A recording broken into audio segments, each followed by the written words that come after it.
Have you ever wondered how Egyptian royalty lived 3000 years ago? In 1922, British archaeologist Howard Carter's discovery of an intact tomb revealed a wealth of artifacts and information that turned King Tut into a household name, and perhaps the most famous Egyptian to ever live. Hello everyone, this is Shachi, and in this video I'm going to explain the lesson Discovering Tut. The saga continues, taken from grade 11 Hornbill book. Now, A.R. Williams is the writer.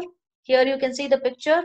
A.R. Williams or Anne Williams is a former senior writer in National Geographic magazine and online news. So it was here that she discovered the various wonders of the world for almost 3 decades. Now, if we want to think about the title, let's take the title Discovering Tut, the saga continues. Saga means a long involved story or an account or series of incidents. So here in this particular chapter, if we relate to that, here the title is justified because the legacy the legacy of the young pharaoh Tutankhamun, who died early under mysterious circumstances, has continued to flourish even after thousands of years. So the story which started 3000 years before, that is continuing, that is still going on. That is why saga word has been used. Now I'll just give a brief introduction about King Tut, Tutankhamun. He was an Egyptian pharaoh who had an untimely death when he was only 9. Now, his tomb was discovered by Howard Carter, as I told earlier, by a British archaeologist in the year 1922.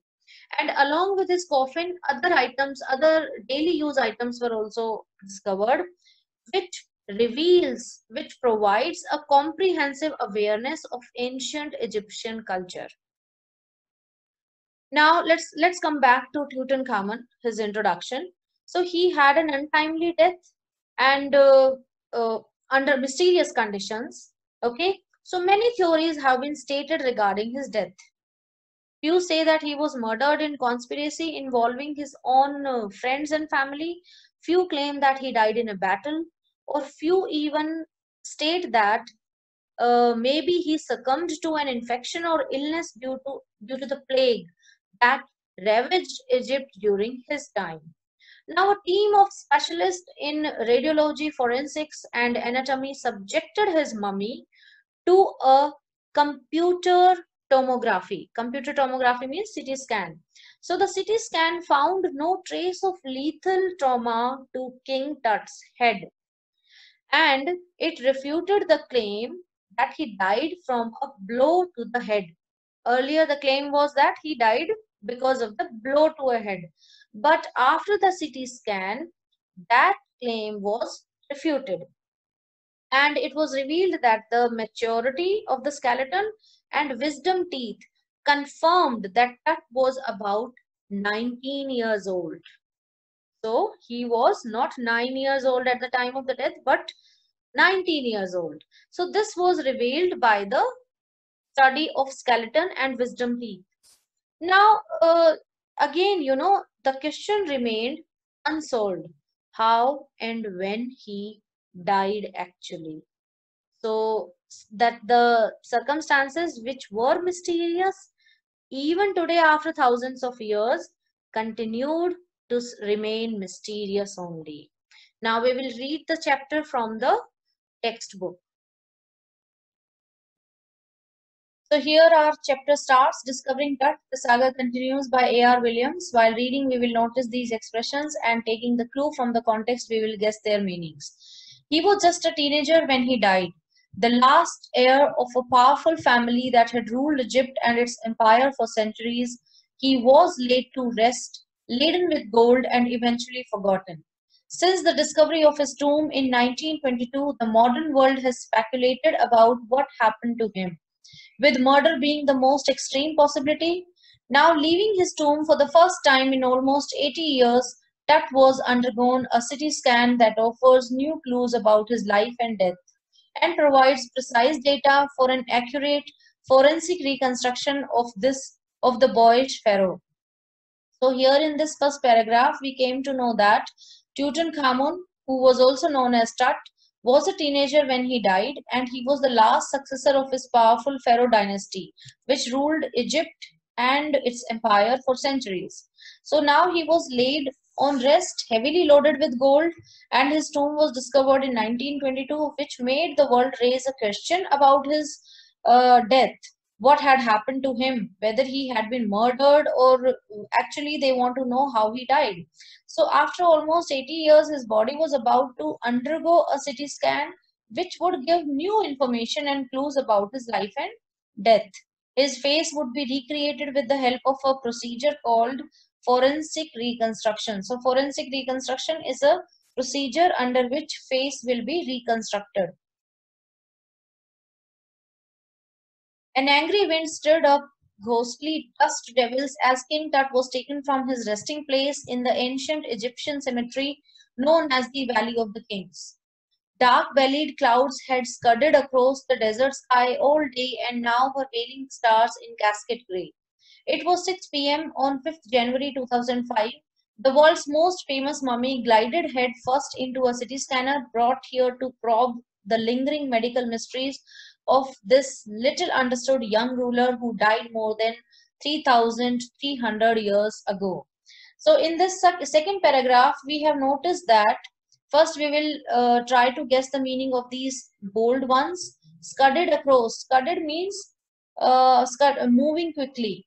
So here it is referring to the movement of the dark-bellied clouds, which were covering the stars. So here in this paragraph, we read that when his body was taken out from the grave which is called as Valley of the Kings. So his grave was known as Valley of the Kings, and when his body was taken out from his grave, an ancient Egyptian cemetery. You will find the location on the next page. Here the map is given. Here you can see. So you can see in your textbooks. So when his grave was taken out from the grave, when his body was taken out from the grave called Valleys of the Kings, an ancient Egyptian cemetery, dark clouds moved quickly across the desert all day and later they covered the stars. And on January 5th, 2005 at 6 p.m., King Tut's mummy, which is the world's most famous mummy, was placed in CT scanner to investigate the mystery behind his death, which had occurred more than 3,300 years ago. All afternoon, the usual line of tourists from around the world had descended into the cramped uh, rock-cut tomb some 26 feet underground to pay their respects. They gazed at the murals on the walls of the burial chamber and peered at Tut's gilded face. The most striking feature of his mummy-shaped outer coffin lid. Some visitors read from guidebooks in a whisper, others stood silently, perhaps pondering Tut's untimely death in his late teens, or wondering with a shiver if the pharaoh's curse, death, or misfortune falling upon those who disturbed him was really true. So here in this paragraph, we can see that few words have been used, which is as mural. Mural is, you can say, a painting or other artwork. If you have visited Ajanta and Ellora caves, you must have seen murals, paintings on the walls. So murals, and gilded means covered with a thin sheet of coating of gold. So his face was covered with gold. So here in this paragraph, we see that all afternoon tourists visited the 26 feet deep underground rock cut tomb to pay respect to the king. Okay, many people stepped into the small tomb and looked in admiration at the murals on the wall of the chamber, and took a look at the face of the duck that had been painted with gold. Now, while visitors were reading the guidebooks in a hushed tone, they were talking very slowly in whisper. So they were talking in a hushed tone. Some stood silently, and some were wondering about his untimely death in his teen years. So they might also be wondering. These three lines need to be read again. They might also be wondering whether the curse of the pharaoh, which leads to the descent of misfortune upon the person who disturbs him, is true or not. So there was a story about his curse, pharaoh's curse. So they were thinking whether that was true or not. More we will come to know later in the next paragraph. The mummy is in very bad condition because of what Carter did in the 1920s, said Jahi Hawass, Secretary General of Egypt's Supreme Council of Antiquities, as he leaned over the body for a long first look.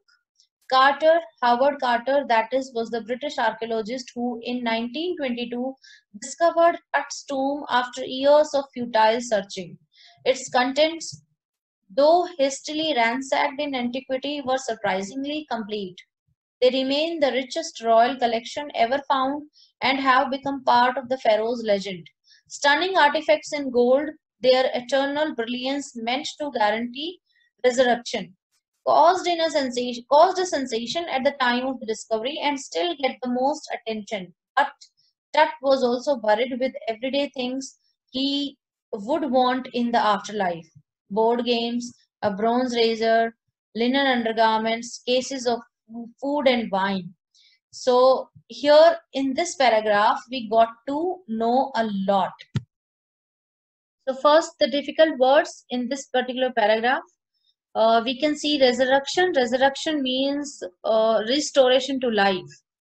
So, and one more, antiquity also. Antiquity means oldness, antique. It has come from antique. And what else? Futile. Futile means which is pointless, incapable of producing the result of something.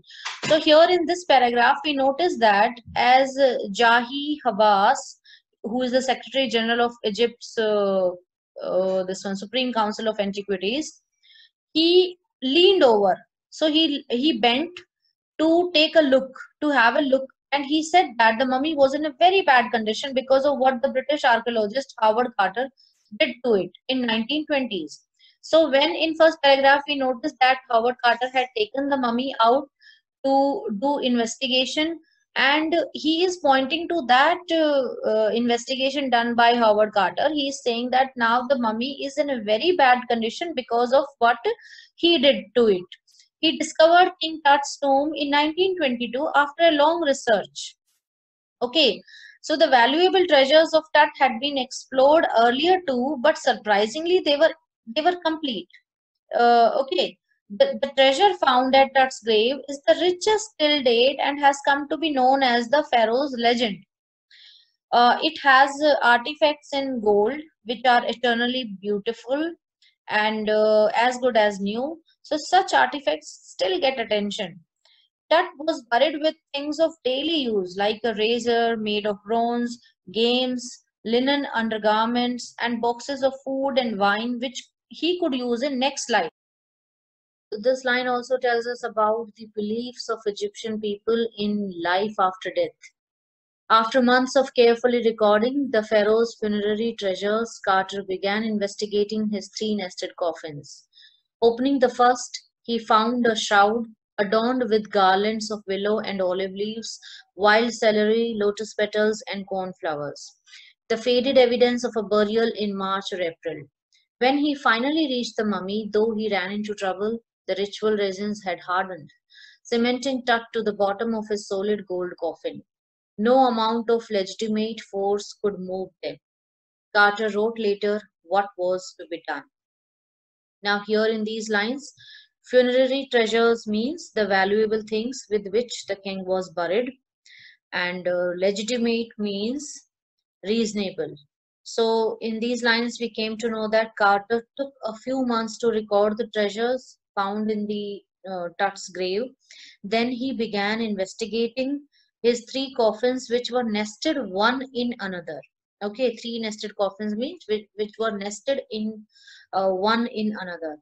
In the first coffin, he found a piece of cloth with garlands of all these flowers, which indicated that he was buried in the month of March or April because these all were seasonal flowers.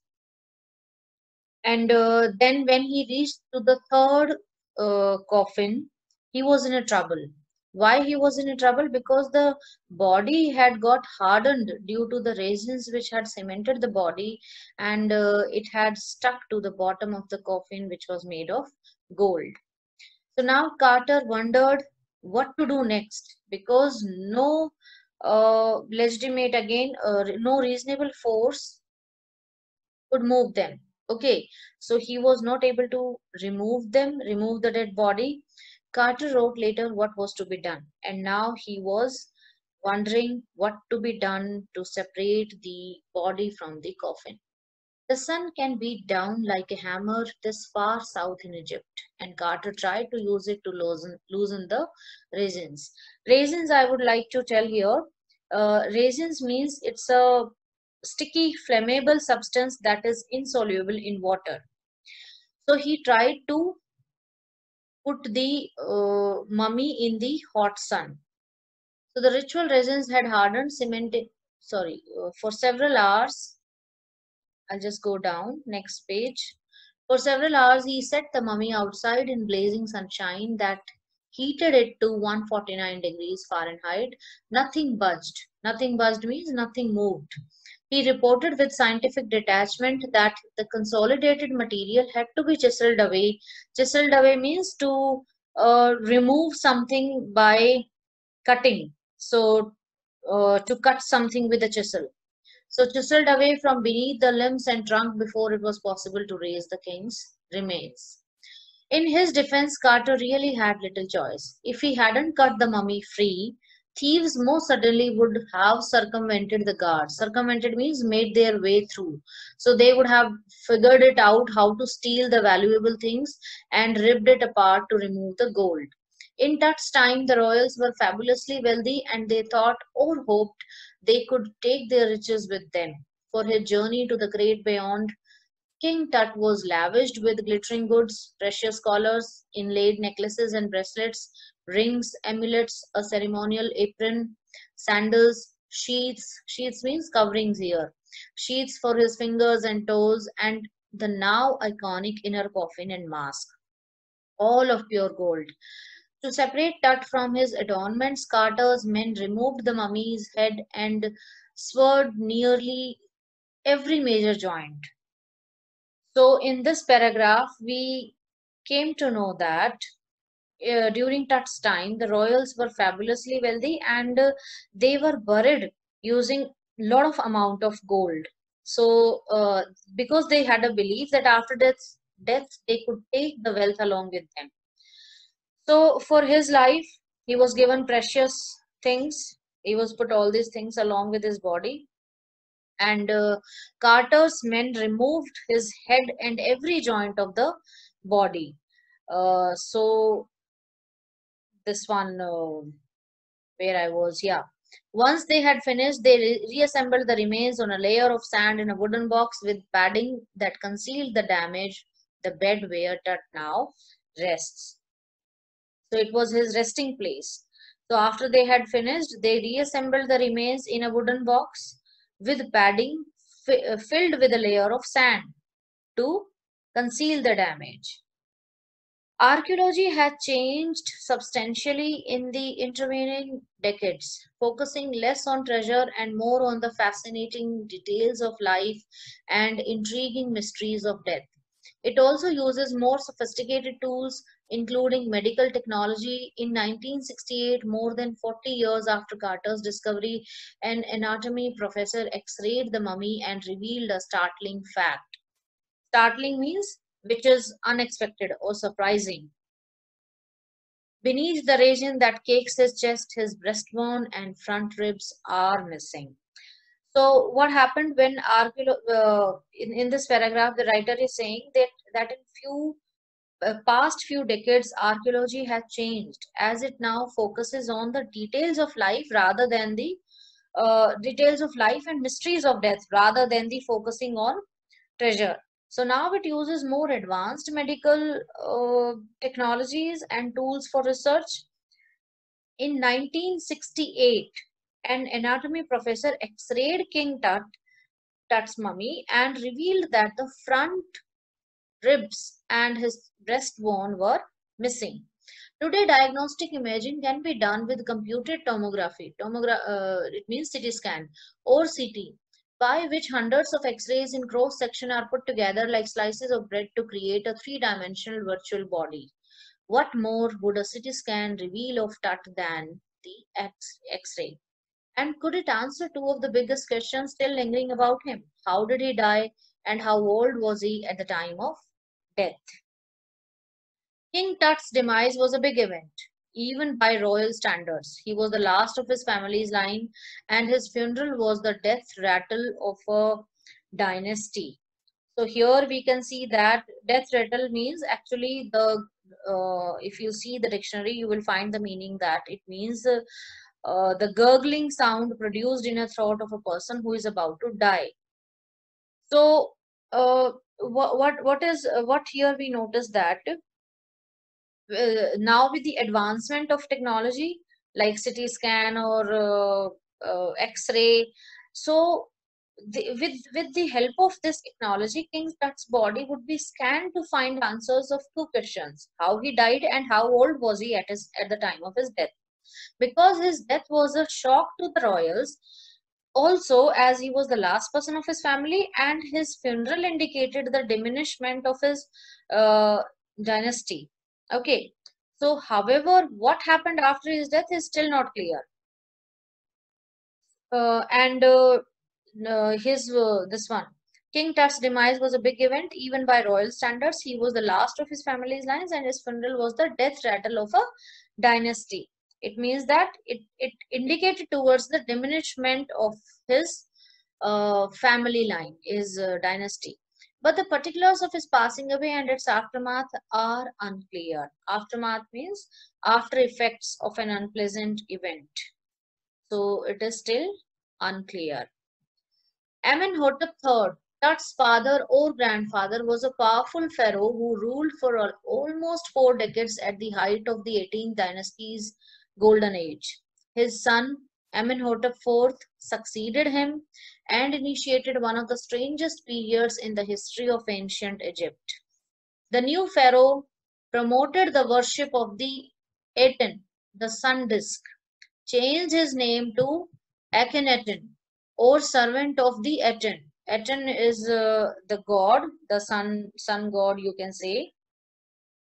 So he basically changed his name to Akhenaten, or servant of Aten, and moved the religious capital from the old city to Thebes to the new city of Akhenaten, known as Amarna. He further shocked the country by attacking Amun, a major god, smashing his images and closing his temples. It must have been a horrific time, said Ray Johnson, director of the University of Chicago's Research Center in Luxor, the site of ancient Thebes. The family that had ruled for centuries was coming to an end. And then Akhenaten went a little wacky. So here in this paragraph, we have noticed a number of names are being introduced. I'll just try to summarize this particular paragraph. Here we have read that Tut's father, we'll just go a little bit above in the PDF here. Tut's father or grandfather, that is not clear whether he was father or grandfather, Amenhotep III. He was a very powerful pharaoh who ruled for almost 4 decades at the height of the 18th dynasty's golden age. So he ruled for almost 40 years, and his son Amenhotep IV succeeded him and began the strangest period in the history of Egypt. Why it is called strangest period? Because he promoted the worship of Aten, the sun disk, and he changed his name to Akhenaten, meaning servant of the Athens. And he also shifted the religious capital from Thebes to the new city of Akhenaten called Amarna. And further, he attacked Amun, a god, smashed his images and closed his temples. So Ray Johnson, the director of the University of Chicago, said that it must have been the strangest time, it must have been the bad time for the empire, as it witnessed, it witnessed Akhenaten moving in an odd direction. Wacky means odd, strange. So Akhenaten started behaving strange. That is why this particular time period was very bad for the empire. After Akhenaten's death, a mysterious ruler named Smenkhare appeared briefly and exited with hardly a trace. So he did not much influence we can see of Smenkhare. And after that, a very young Tutankhaten took the throne, King Tut. So here we see that his name was actually Tutankhaten, but he changed his name to Tutankhamun because he was a believer of Amun God. Okay, so which means living image of Amun, and oversaw a restoration of the old ways. So why restoration of old ways? Because the earlier this one, I'll just go up.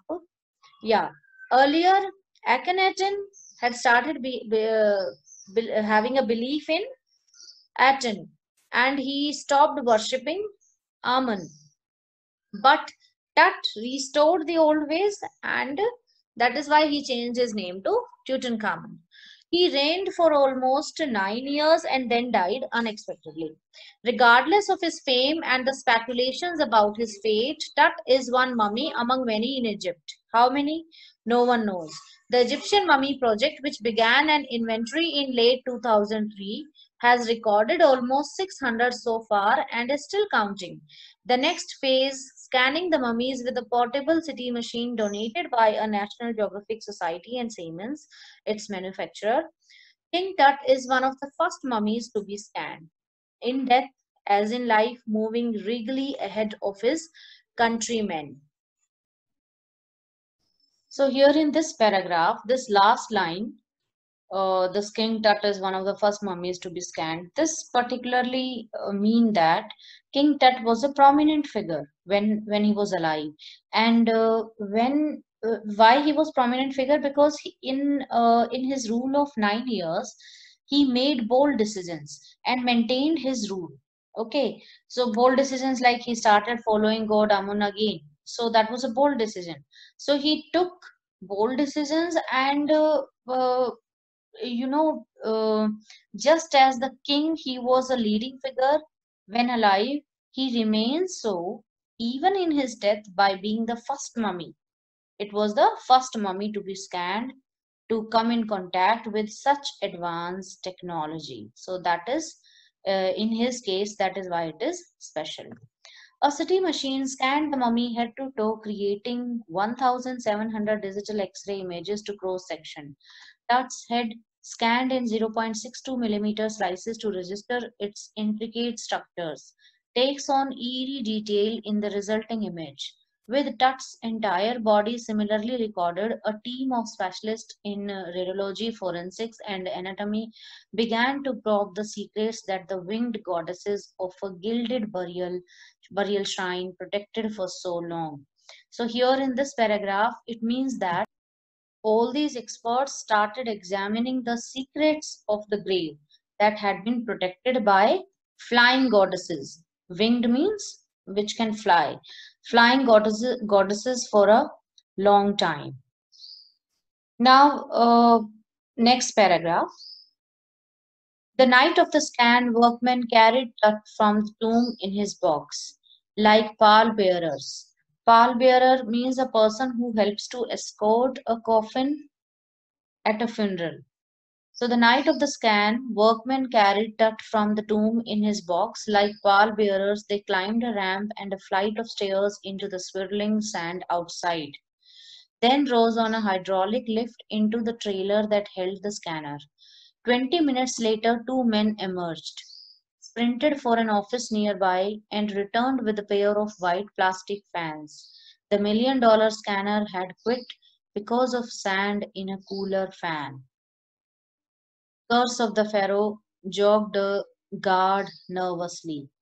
So, in this paragraph, we notice that during the night, okay, the night of the scan, during the night, workmen climbed onto the ramp and the flight of stairs to carry the body from the tomb into the spinning sand outside. So it was, uh, a, it was, you can say, spinning sand outside. Why sand was swirling? Because it must be a sign of, it must be strong winds must be blowing. That is why the you can say the sand was swirling. So then rose on a hydraulic lift into the trailer. So what happens? They rose the body onto a hydraulic lift and then into a trailer where the scanner was kept. After 20 minutes, two men ran towards the office nearby to bring two fans, and the scanner was not working as the sand had entered a cooler fan. The guard joked that it was the curse of the pharaoh because they had removed the body. Now you need to understand this curse of the pharaoh. Curse of the pharaoh means it was the curse alleged to be cast upon anyone who disturbs the mummy of an ancient Egyptian. So basically, it was a belief. And especially if it is a pharaoh and you disturb the mummy, then definitely it will invite a curse. So this curse, which does not differentiate between thieves and archaeologists, is claimed can cause bad luck, illness, and even death.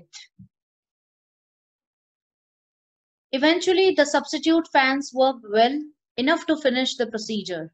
After checking that no data had been lost, the technician turned Tut over to the workmen, who carried him back to his tomb. Less than 3 hours after he was removed from his coffin, the pharaoh again rested in peace where the funerary priest had laid him so long ago. So basically, here you can see that he had, you know, he was put again in the same tomb where he was resting all the while. Back in the trailer, a technician pulled up astonishing images of Tut on a computer screen. A grey head took shape from a scattering of pixels, and the technician spun and tilted it in every direction. Neck vertebra appeared as clearly as in an anatomy class. Other images revealed a hand, several views of the rib cage, and a transection of the skull. But for now, the pressure was off. Sitting back in his chair, Jahi Hawass smiled, visibly relieved that nothing had gone seriously wrong. I did not sleep last night. Not for a second, he said. I was so worried, but now I think I will go and sleep. So here in this particular paragraph, we notice that technician showed a beautiful image of Tut on a computer screen. He showed the gray head, which was scattered in pixels, and he spun it around. Next, the vertebrae, hand, rib cage, and transection of his skull were shown. So as the work was done, the pressure was finally off from the shoulders of Jahi Hawass, who was all the while working very hard. So while sitting in his chair, he smiled and said that he was relieved that nothing went wrong, and as he had not slept the previous night and now the work was done, he would go and sleep. So here we can see that this is the picture where it's a mural in King Tut's tomb showing King Tut with Osiris, the god of afterlife. So basically, there is a belief in Egyptian culture that this god, this particular god, Osiris, takes care of the life after death. By the time we left the trailer, descending metal stairs to the sandy ground, the wind had stopped. The winter air lay cold and still like death itself. In this valley of the departed, just above the entrance of Tut's tomb, stood Orion, the constellation that the ancient Egyptians knew as the soul of Osiris. Now, again, one more belief is revealed here, belief of Egyptian, that they believe that the constellation of Orion. Orion is a constellation, so they believe that this is the soul of Osiris and who takes care of the deceased ones. So, as the soul of Osiris, the god of the afterlife, watching over the boy king. So here we can see that this indicates happiness of god Osiris. That finally, when he sees that finally the tomb, the boy king is laying in his tomb. So he is taking care of him. So this was the end of the chapter.